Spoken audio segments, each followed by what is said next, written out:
Hello, everyone, and I realised my face was far too close to the screen there, but hello and welcome to a Friday Night Feature where we will be talking about the reaction to last weekend's Royal Rumble and the winners, of course, and all the main talking points throughout the matches that happened. But let me know in the comments straight away, what are your thoughts on the winners? What are your thoughts on what happened and what went down? We'll also be having a bit of a chat about the championship match, the ladder match that was there as well, what I thought about that. So, yeah, let me know what your thoughts are throughout the show.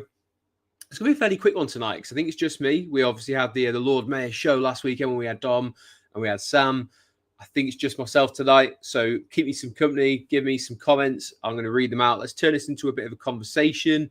I want to make sure that you guys are involved as always. And I thank you very much for spending just part of your Friday night with me as well. So I hope you're all very well. Let me know. Say, did you enjoy the Royal Rumble? Were you disappointed? Are you excited to see where this goes in the for WrestleMania?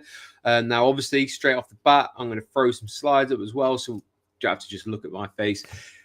Jey Uso won the men's Royal Rumble. And, of course, Charlotte Flair won her second women's Royal Rumble as well. Cody Rhodes retained, as did DIY their tag team championships as well in a 2 out of 3 falls match where we saw the Street Profits come back from a little time away after being injured. So before we get into all of that, I can see that Mark has been doing a roundup of all the latest rumors and news from social media and the usual outlets as well. So let's have a quick look through what he's put in. We've got, so this one's not true. This is something that went up by a Twitter or X account called Wessel Votes, which is ripping off Wrestle Votes. And he does this on purpose to he's got a very close name to someone who seems to have an inside source. But this source where this rumor came from isn't actually genuine. This is something he's put out. Even the graphic that was put up had the old Impact one as well. It just wasn't. It's not a thing. There's no way that happens. I would say, though, I think there will be a Joe Henry versus John Cena match at some point. Maybe not WrestleMania, but I can see that match definitely happening because, let's face it, when Joe Henry sets his mind to something, he will definitely get what he wants. Well, that's if you go off of previous anyway. Alexa Bliss has been moved to SmackDown. You'd have to tune in tonight to see if she turns up. Now, obviously, there is big rumours whether Alexa Bliss, especially with what was on her jacket at the Royal Rumble, we'll go into that when we go through the Women's Rumble next. Heavily hinted that she's going to be involved with the Wyatt Six.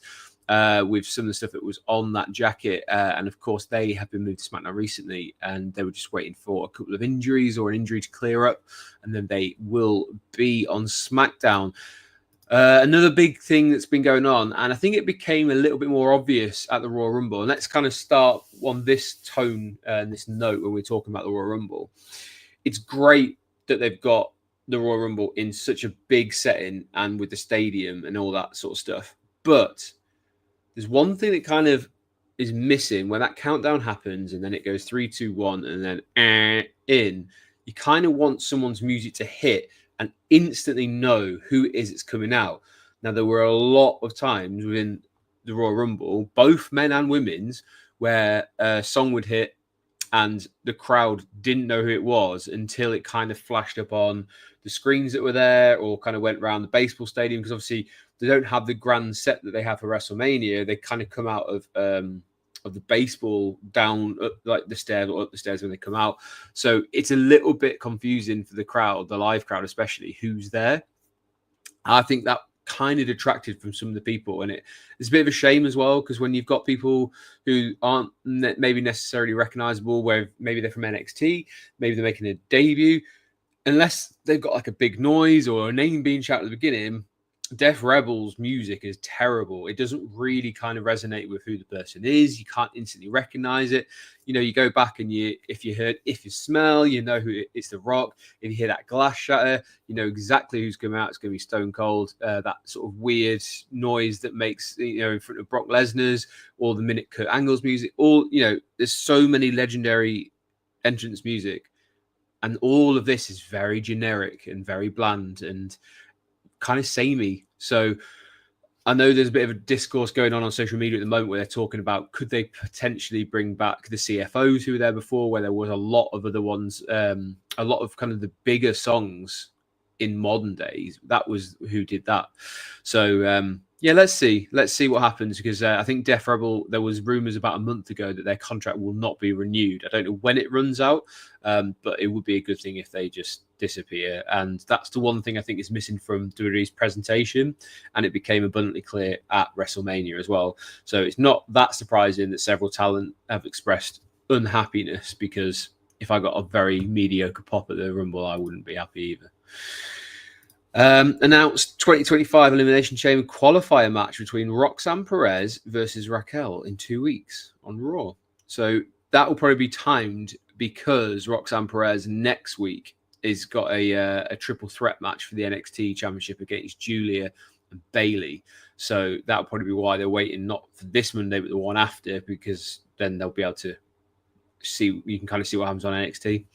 So that'll be why it's in 2 weeks' time.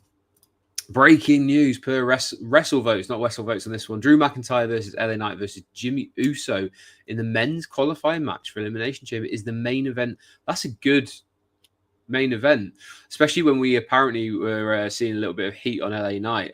Still don't really think it was his fault when people were saying that, but yeah, a bit confused as to why everyone was putting heat on LA Knight, because I thought he was in the middle of a spot personally. Maybe it's just the way I was reading it. I kind of felt like they should have just waited for him to lay out Logan Paul, and then they could have done Drew's elimination after that. But hey, you can probably see that how you want to see it. But there was rumors that he kind of left and was annoyed at people having to get their spots in, or whatever it was that he was upset about on that one. So that would be a good main event, though. Drew McIntyre versus LA Knight versus Jimmy Uso. Dean's in from Scenescape Shop. Make sure you check out Dean's channel. Fantastic artwork, and a fantastic artist, and a fantastic person. So you go check out Dean. Make sure you subscribe, and you can do some watch-alongs and see masterpieces being created. But he says, "Way, how we doing? I should have watched it on Sunday morning, or slept through till 2 a.m. and then watched. Men's Rumble was fantastic. I avoided everything last week, including Raw and SmackDown, as he wanted no spoilers. I love it. Old school there from Dean, is to make sure you would go into the Rumble nice and fresh and not being tainted by rumors, those pesky rumors that sometimes turn out to be true and sometimes are just that, just rumors. Not a fan of 2 out of 3 falls match. Crazy booking between 2 Rumbles. Yawn. Yeah, it's a shame, because both teams are so capable of putting on absolute clinics in tag team wrestling. You know, Motor City Machine Guns. And after last week, if you did watch, you know I have to be careful when I say that. Yes, I would say make sure in the future that they're kind of not used as that deaf area of a toilet break between Rumbles, especially when you had a ladder match to follow it as well. Kind of feel like it was nice to have them on the card, but they were done a little bit of a disservice as to the placement, because you had the sort of like, oh, Charlotte Flair's one, and then straight into... After that, they were going to a ladder match, which was, we'll get into what my thoughts are on that. So, yeah, unfortunate placement, and hopefully they can continue a little bit of momentum on SmackDown for the next few weeks. That's why I said small. Oh, this is the Jey Uso challenging Joe Hendry. I'd be shocked. I don't think the winner of the Royal Rumble picking the TNA title, no matter how good their relationship is, I just don't think that will go down very well. I think it'd be more likely to pick NXT, if anything. Hate saying this, but since it happened in January, but confirmed now, Duke Hudson has been released by WWE. Yeah, I saw that, and he's done quite an interesting sort of back and forth where he plays himself, but like he's kind of talking to himself over the sort of missed opportunities and stuff, and what's going to happen next, which I thought was kind of cool. But yeah, it's a shame. I think they had a couple of chances to maybe push him a little bit further, and instead they chose to go a different route with Ridge Holland and kind of disband Duke Hudson and the rest of Chase U. Drew was meant to go before the spot. Well, whatever it is, it's a little bit messy. But if they're working together tonight, I would imagine it's all been kind of cleared up. Anyway, let's crack on. Women's Royal Rumble. Before we get into that, make sure you hit that subscribe button, hit the like button. For Wrestling Royalty, for Gimme Ho Yeah, over on WrestleSphere. And of course, if you want to follow a bit more of my personal running journey, you can check out Rollercoaster Running as well. There'll be a 10K video going up over the weekend as well. So make sure you tune in for that. Charlotte Flair. I'd love to hear your thoughts in the comments on Charlotte Flair being the first woman to win a second Royal Rumble. She's the only two-time winner of the Women's Royal Rumble since it started. Now, obviously, that list isn't anywhere near as long as the men's. They had to wait a long time for the women's specific one. But I'd love to know what you thought about Charlotte Flair's return. Now, obviously, we were treated to those sort of vignettes in the build-up saying that she was coming back. Was it obvious, or what, did they kind of just go, was it the right choice?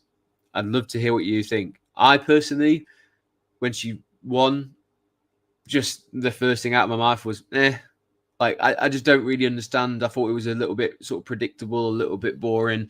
I think Charlotte Flair's had many, many times and opportunities to kind of be where she is. And I wanted to see something a little bit more brave when it came to this. Now, interestingly, she might have been the safe option here. And then we saw in the men's one, it was a bit of a shock and people didn't like that either. So it's an interesting contrast of someone who is established versus someone who's kind of had their first opportunity, massive push and opportunity. But I still felt like Jordynne Grace coming in would have been a good option. I'm glad they gave certain people like big moments and really long, a long time to kind of get their teeth into the match as well. But that being said, Jordynne Grace had a fantastic, just general performance. I thought she got a big pop when she came out. It's been confirmed she has signed for WWE now. She seems to be very happy with her decision as well. And yeah, I thought they made her look really strong. It'd be interesting to see now. The rumors are that she is going to go to NXT and have a bit of a run in NXT. I think personally, after having a couple of Royal Rumble appearances and the way that she's been presented, she'd fit in right on the main roster. So I wouldn't even be surprised if she turns up tonight or if she turns up on Raw and they kind of just put her straight onto the main roster. I think she's established enough personally. So, yeah, Jordynne Grace, good performance. One of the things that I think they've got to be careful with, and they fell into it a lot with the men's for years and years, where there was always one or two of the big guys and it would take everyone to throw them out. And Nia Jax has kind of just turned into that trope of the sort of the bigger person in the match that can just pop out of about 8 people.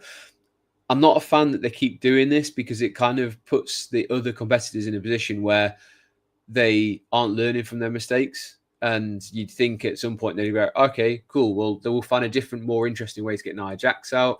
We've seen it with like when Brock Lesnar went out really early and Drew McIntyre got her out, the sort of pop that managed to gain. And I just think they need to stop doing the same thing with Nia Jax because, yes, they're getting heat, but I feel like it's becoming a bit of cheap heat and it's just a bit predictable that she's the bad guy that people want to boo.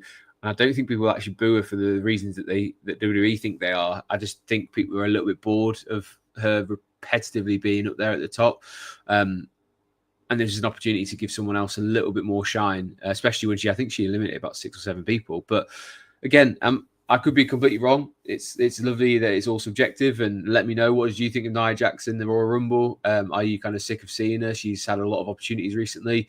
Would you prefer to see someone else? Got Tom James. Tom's in from Tom Talks Rubbish, I believe. Says, what's up, my guy? Lovely to see you.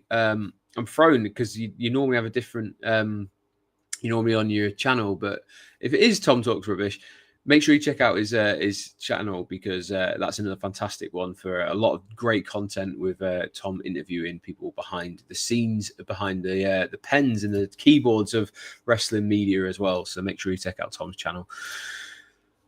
One person who had a fantastic performance was Roxanne Perez. And again, many of the people who just watch Raw and SmackDown, the main roster, probably wouldn't have been too up with who she is. She's had the NXT Championship a couple of times. She's going into a triple threat match next weekend. I believe it's Vengeance Day. And that's on Saturday, I think. Could be wrong, could be Sunday. But NXT's got a big show next week. We'll probably preview that on the next show. But yeah, she has been the sort of face of NXT for a little while. Managed to kind of fight off this new wave of some of the best talent in the world coming through with Julia, coming through in Stephanie Vaquer as well. And they were all in the Rumble. So it was great to see NXT represented really well. And I thought Roxanne Perez going as the Iron Woman, as they keep referring to her, over an hour of performance in there. I thought she did really well. Great to see her hang around for that long. Good exposure for her. And if they are going to keep pushing her and maybe get her onto the main roster, because I don't think she's going to be winning the NXT Championship next weekend. So it would be interesting to see how she gets on against Raquel on Raw in a couple of weeks, because if you want to continue her push, like they have with a couple of others that came up from NXT, obviously at the moment we've got the Intercontinental Champion as well, is from NXT. So yeah, they are beginning to have a little bit more of an easy pathway than there ever has been before. But well done to Roxanne Perez for over an hour. One of my personal favorite moments of the women's Royal Rumble was just seeing Alexa Bliss come back. It was great. The reception she got was fantastic. I could have done without the doll. I did say that on the preview show that if she was to come back. I'm not a fan of that sort of gimmick. I would have preferred to have seen, the way that she was before all that came down.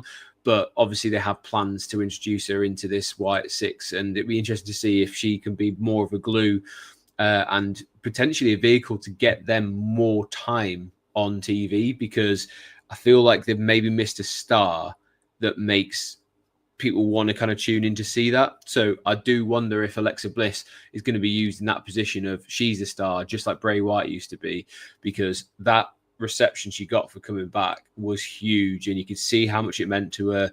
And I just think it puts her in a position to carry a new faction through.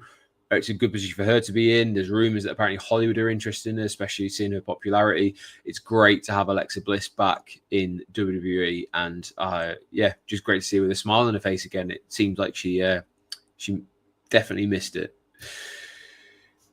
Before we go on to the men's Royal Rumble, we're going to have a chat about that ladder match. Now, I don't know about you guys, but personally, I thought this match was fantastic. It's everything that ladder matches should be. I think we've seen so many like high-flying and kind of conditioned towards like the TLC matches of old, where we saw the Hardy Boys taking those risks with Edge and Christian and the Dudleys. But if you go back to when you sort of saw the ladder match really start, and you had the Razor Ramon versus or Scott Hall versus Shawn Michaels, it was more of a sort of brutal match where a ladder was involved, but they didn't have to kind of like fly too much on it. And there was high spots, but it wasn't all kind of like stunt. Here, I thought this was so hellacious. They used the ladder as weapons. It was just brutal to watch. There was a couple of spots where it really made me wince. This one being the first one, the backdrop onto the sort of point of the ladder, as it were. I had to kind of look away because it just looked like Kevin Owens would break his spine on it. Generally, as Dean says, I'm not sure how they're both alive. I definitely don't know how they were both walking. Now, obviously, I'll show you a couple of shots from later in the match as well. The Fisherman Buster suplex off the top rope. When I first watched it, and obviously in the UK it is late at night, I was kind of bleary-eyed at this point, and I genuinely thought something had gone wrong. Just the way they kind of bounced up and Cody went down like he actually had been killed and he was completely knocked out. I thought it was very well done. The fact that it got Sammy out there as well, and seemingly that's going to kind of leak through into the next thing for Kevin Owens as well. The big thing coming out of this, yes, Cody Rhodes might have won and still be the champion, but my God, Kevin Owens is one tough SOB. I just thought he's willing to put his body on the line. He is just that person that will do anything for wrestling. And I just thought it was absolutely fantastic in terms of the spectacle, the brutality, the build-up to it, to having this payoff. I thought was one of the best WWE's had in a while, because sometimes you have these epic builds and then the match is kind of like and then on here, though, I just thought the match lived up to everything that they'd done in the build-up, and kind of showing that these guys have really fallen out of the friendship and into hatred mode. And yeah, both guys I thought really went for it. You saw a little bit more of a sort of evil, frustrated side of Cody come out, and it's nice to see that he has got that in him rather than constantly being the good guy and just like a white meat baby face. Blurred the lines slightly. But yeah, I think just some of the stuff they went through with the bottom rung of the ladder, etc., was really well pulled off. So I thought potentially for me, this was the match of the night, even with the rumbles on. I just thought it was really well put together. I think I've missed one of the pictures that might show up later on randomly out of order, where the only thing that kind of made me laugh was when they did the Alabama Slam. I wasn't expecting Kevin Owens to get kind of stuck the way he did. And for some reason, the way my mind worked, I just imagined Winnie the Pooh getting stuck with his head stuck in the thing when he's trying to get the honey out. And I felt really bad for laughing because it looked horrible, especially at that point. Kevin Owens is like busted open and he's stuck in a really like awkward position where, quite frankly, you ain't getting up from that after what you've been through. So again, really good finish. Cody kind of gloating over it and just showing you that he is the champion. Yeah, really well done. Mark said, only thing is, after all that, Kevin Owens still showed up on Raw and attacked Sami. He should do it on SmackDown. Yeah, but I guess he was like, you could see from his face like how banged up he was. He still had like the cut on his face and the bruising, and it was kind of limping a little bit as well. But he also said, I thought halfway through they were going to change the title. It did feel at times where they legitimately could have changed the title. But that's, again, down to the work between the two guys in the ring. So really well done. Cabal says, I love Ripley. Presumably Rhea Ripley, unless you mean Ripley from Alien. But as it's a wrestling channel, I would presume you mean Rhea Ripley.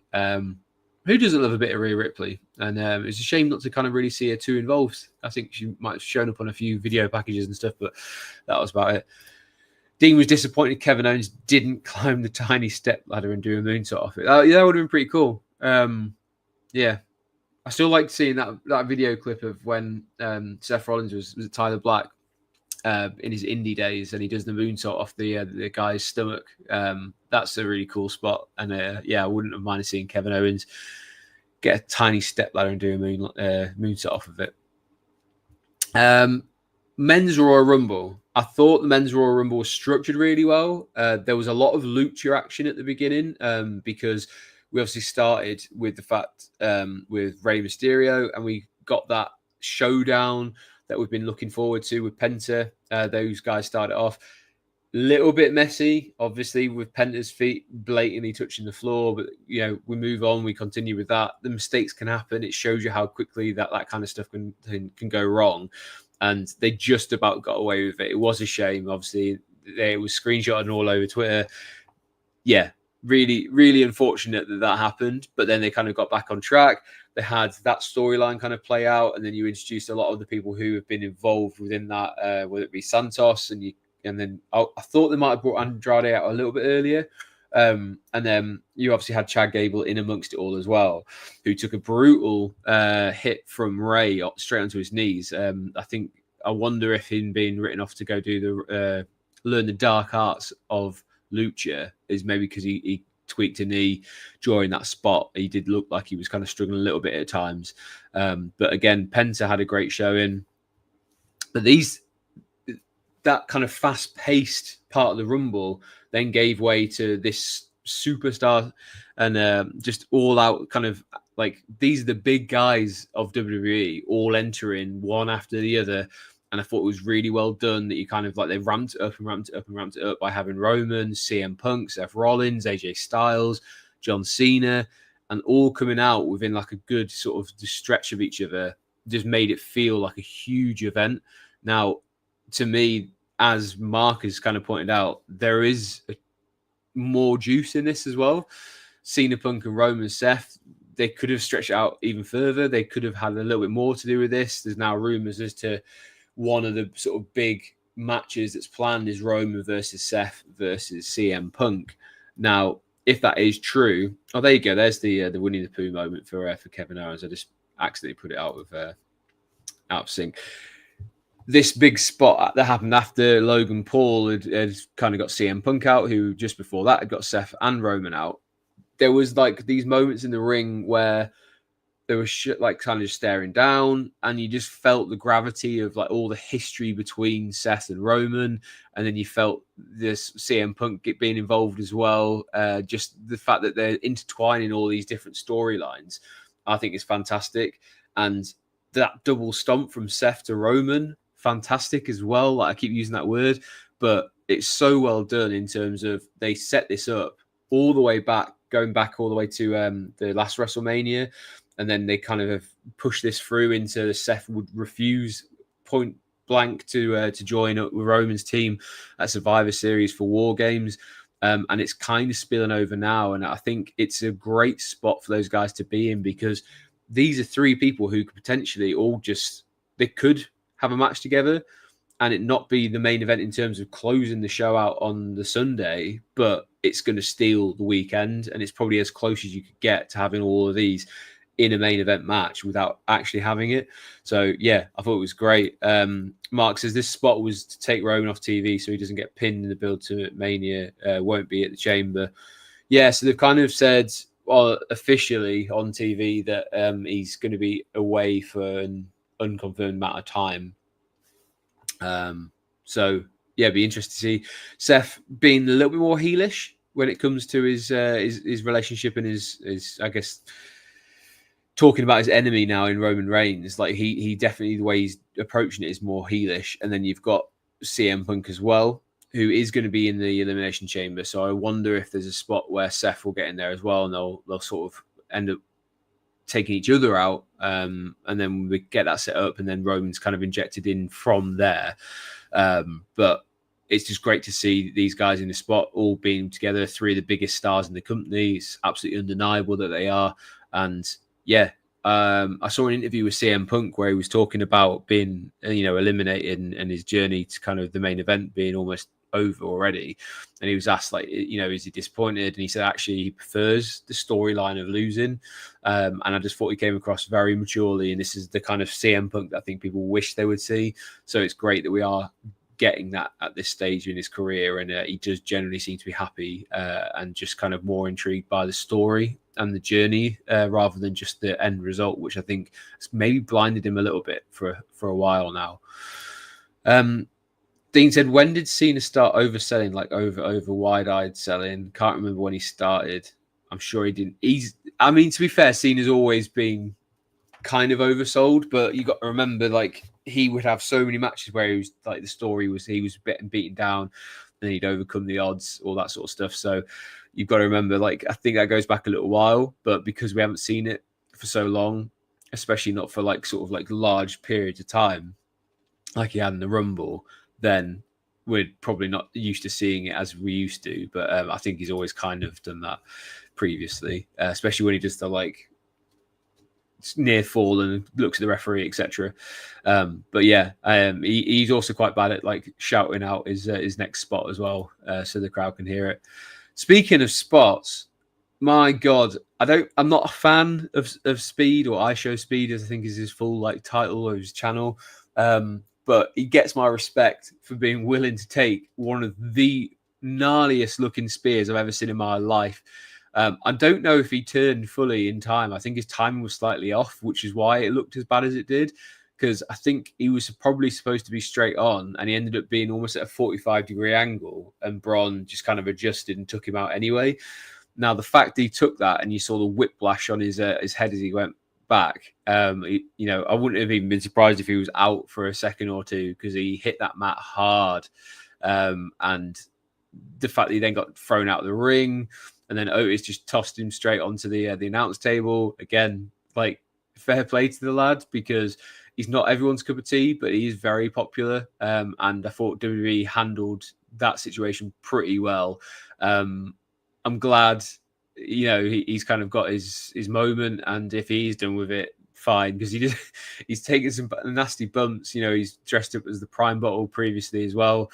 But fair play to the lads. As I say, that was a moment that made me wince, and it just kind of showcased how fast and fierce Bron Breakker actually is. He had a couple of spears in the Rumble where Bron was like, is he actually one of the best people to do that spear? Like, I'm struggling to say someone who does a spear better than him. And obviously, you've got people like Goldberg, and you've got the Gore for Rhino, but I just think the angle and the speed that Bron Breakker gets on the spear would put him up there as possibly the best person to ever do it. I mean, he's certainly better than Roman and Jey when it comes to delivering that. I think it's the one on Roman. He leaves the floor completely, and he's almost at an angle to push him straight into the ground. It just looks like a sort of American football tackle that you would just break you in half, and you need pads to take. But yeah, well done to those involved for this particular spot, and well done to Speed for having the balls to take that one. Another massive moment. Sorry, I will say there is another one here. Dean said, I agree with that about Punk. I've warmed up to him as I feel he's more giving now, less selfish than he used to be. So I like him more. Exactly. I think even the kind of the people who doubted him and maybe weren't that kind of sold on what his intentions actually were, have probably come around a little bit. And testament to the guy, he seems to knuckle down and testament to WWE, if what he's saying is true and the community and spirit behind it is much better than it used to be. And that seems to be what's drawn him back in. So fair play to that. Joe Henry, massive pot for Joe Henry. And I was quite surprised that a lot of people knew as many words as they did. I was a little bit worried as to how well this had gone through to the mainstream WWE audience, especially when you've got that many people in attendance. Is like, can you make yourselves heard when that theme tune hits? And my God, the first part of it, they really did. Joe Henry, I've spoken to him. I've seen him literally in Newcastle in a brewery. I've seen him, have those kind of matches all the way through to this part of his career. It's insane to see the guy's journey. So I can only imagine like what he was thinking in this particular moment. So cool for him. If this is the biggest moment of his career, like I know, having spoke to him, he won't care. I know he wants more and he'll always push for more, but if that is all it'll ever be, I'm sure the guy is be absolutely made up. So just to be able to kind of come out to that reception, to lock horns with certain people, he took a spear off of Roman Reigns. He's trying now to get that match with John Cena. The guy's doing some great and fantastic work over on TNA as well. So make sure you check out TNA because it's just a company that's on the up. And a really cool moment for number 15, Joe Henry. He even said, that he forgot some of the stuff he was supposed to do because Sheamus stood still and was just kind of seeing the reception. I think Sheamus was pretty impressed. And he's a bit of a sort of like throwback because he was doing the whole like "We Will Rock You" like stomp, stomp, clap. And getting that kind of stuff in. So it'd be interesting to see if he were to go on a little run in WWE, whether he would kind of maybe relax a little bit more and kind of get a bit more personality out there, rather than kind of just have like two things and then be dumped out. So interesting. Keep in mind, Goldberg is still due to be. Yeah, okay. He might do. He might not. I don't know if Goldberg. I don't really care. Like, he's not my cup of tea. I think there are people who do like Goldberg because of the WCW days, etc. But for me, like, it's not something I'm interested in, especially if everyone knows it is literally a retirement match, because I just think they're not the best spectacles, apart from there's the odd one or two, like Ric Flair versus Shawn Michaels is great, but there's not many you can kind of point to where they go well. Kurt Angle versus Baron Corbin being prime example. Yes, Goddess, Nikki Cross, we spoke about Death Rebel potentially leaving with their contract not being renewed. It'd be interesting to see where they go for their next round of entrances music. So brings us on to Jey Uso winning the Royal Rumble for 2025. I watched it and then I showed it to my wife after. I think it was like a day or two afterwards, just to see what her reaction was, because she was really invested, always loved John Cena. There was a moment where who it was down to, she was like, oh, that person could win, that person could win, I'll be happy. And then she was like, as long as it's not Logan Paul and as long as it's not Jey Uso. And then when it came down to John Cena and Jey Uso, she was fully invested. And then Jey won. And she kind of loves the Royal Rumble and loves certain events, but isn't too fussed on like the sort of week to week. So I think there's a little bit lost in translation as to maybe the casual viewer when it comes to Jey Uso. But seeing the reaction that he got live, I think it's undeniable how popular he is with that live audience. And it is really cool. I thought, last year in Philly, you kind of get it when you see his entrance, and the guy is, sometimes the crowd just get behind someone, and we saw that in France, and it's kind of just rolled on ever since then, and WWE have kind of presented in that way. Now, I do still feel like there's a lot of improvement to come with Jey, and that he needs to kind of focus on, and I hope that he can kind of reach that level, and they've steered perfectly into it on Raw afterwards with his interaction with Gunther saying, like, there's no reason why I would be into this. Like, you're not going to boost my legacy or anything like that when it comes to this title. So I could kind of understand why they did that. I just feel like Jey needs to improve or just implement a couple more moves into his set, because there's memes going around of it's going to be 50 super kicks and a load of chops and that'll be it. So Gunther is fantastic at pulling great matches out of people, but I really hope Jey focuses in. He needs some submission moves. He needs some more signature moves. He needs something that's going to make him stand away from Roman, because the spear is just going to be, always associated with Roman Reigns, and now Braun Breaker's doing it fantastically well.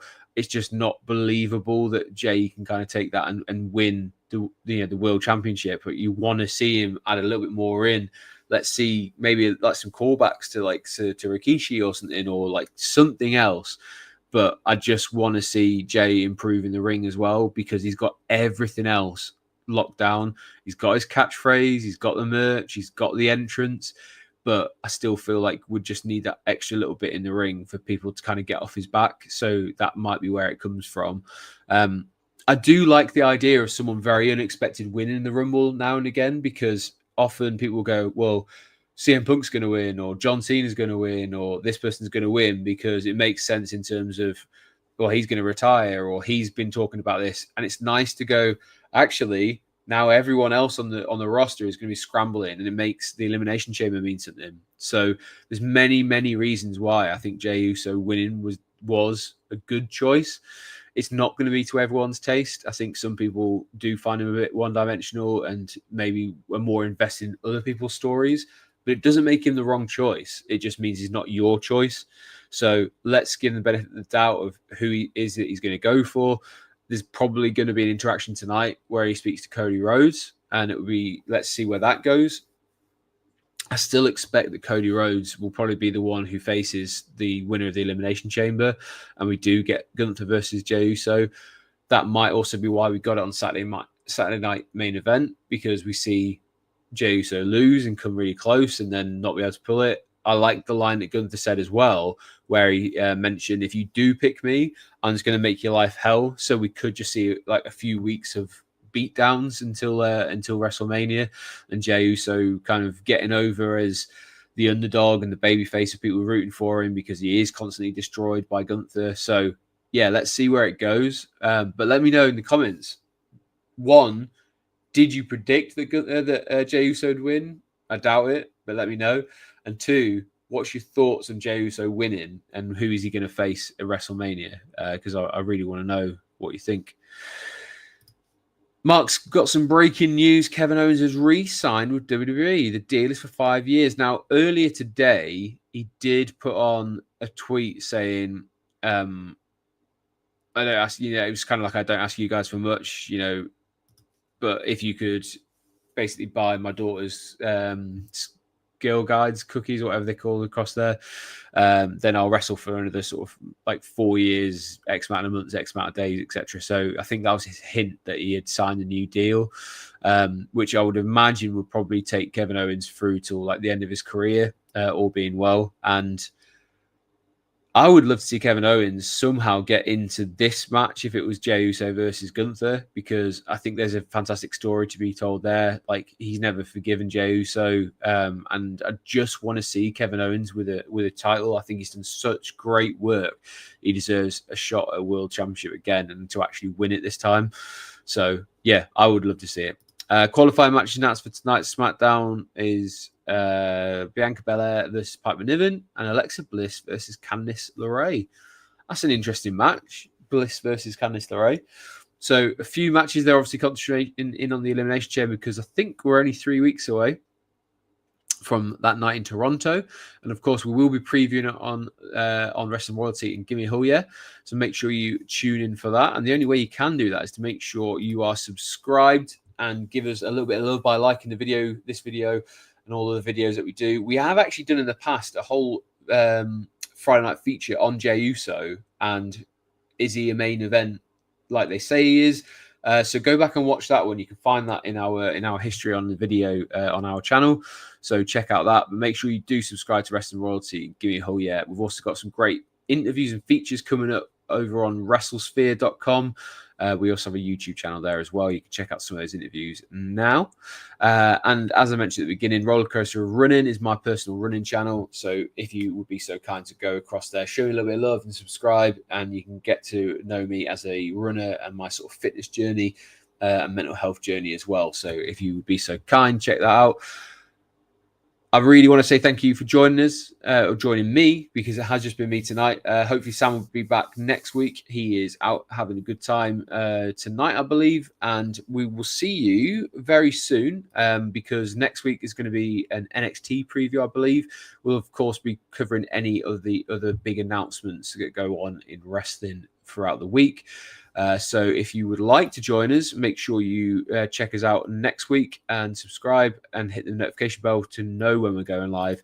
But for now, I've been Andy. This has been Gimme a Hell Yeah. This has been Wrestling Royalty. I'll catch you on the next one.